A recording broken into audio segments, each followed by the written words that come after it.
Iron and Washington County Wildfire Updates. Utah Attorney General warns of fentanyl surge, and Tonaquint Cemetery sees expansion. You're watching St. George News at 5. Good afternoon, I'm Christy Langenheim. Over the weekend, 680 fires have burned over 43,200 acres across the state, with several significant human and naturally caused blazes impacting southwest Utah. We'll go to Maury Kessler for more updates on these wildfires. Fires across Iron and Washington counties are being mopped up after a weekend of startups triggered by human and natural means. In Iron County, the tank fire along I-15 near Enoch started Sunday and burned nearly 27 acres before its progression was stopped by firefighters. Local fire officials announced that the short-lived fire was extinguished by Monday evening and is believed to have been human-caused. In Washington County, the Kolob fire near Virgin has burned 600 acres since igniting on Saturday and is reported to be 40% contained. Fire officials also reported over social media that the fire is considered to be in the mop-up phase. While the Kolob fire originally triggered an evacuation order that has since been lifted, the Dalton Wash Road remains closed for the area beyond the Zion's Open Skies Resort for firefighter and public safety. Thanks, Maury.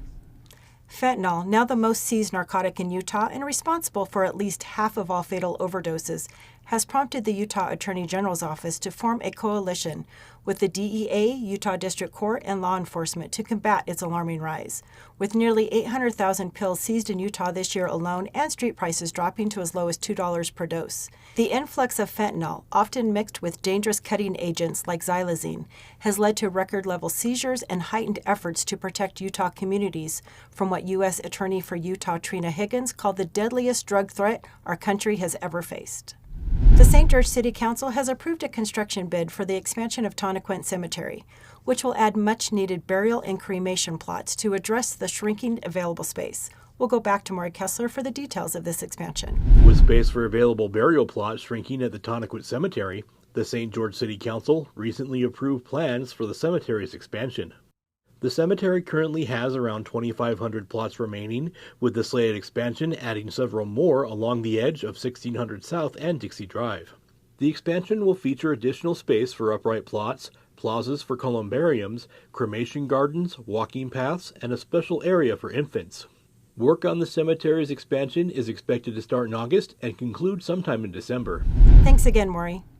Driven by unprecedented growth, Utah Tech has completed a contemporary student housing building, Campus View Suites 3, providing more beds and modern amenities to meet student needs.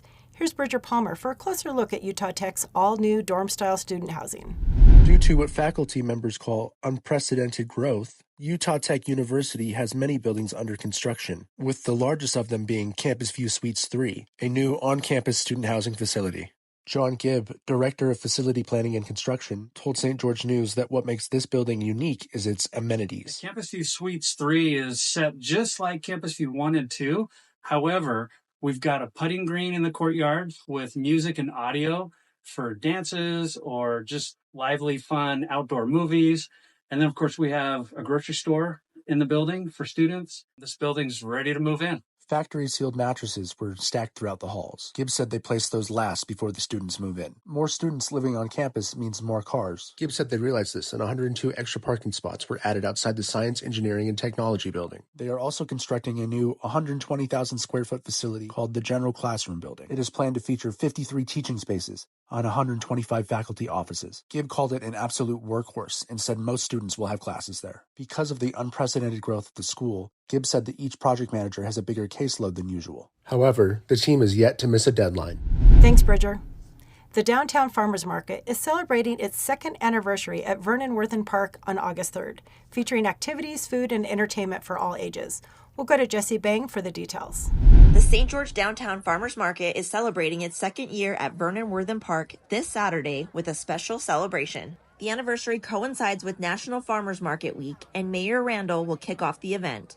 A free hour of yoga will take place, followed by live cooking demonstrations. The event will feature free face painting, live painting by local artists, and kids' activities with both the Dinosaur Museum and Arts in Action. Downtown Farmers Market owner Kat Pusey said she remembers when the market began with less than 20 vendors at Ancestor Square. Since, she's watched it grow to consistently feature 80 vendors each week. She takes great pride in seeing it evolve into the vibrant marketplace she always knew it could be. Her favorite part has been watching local businesses thrive, along with watching families return together each week as a regular outing. Thank you for watching St. George News at 5. I'm Christy Langenheim with St. George News, your #1 source for local news.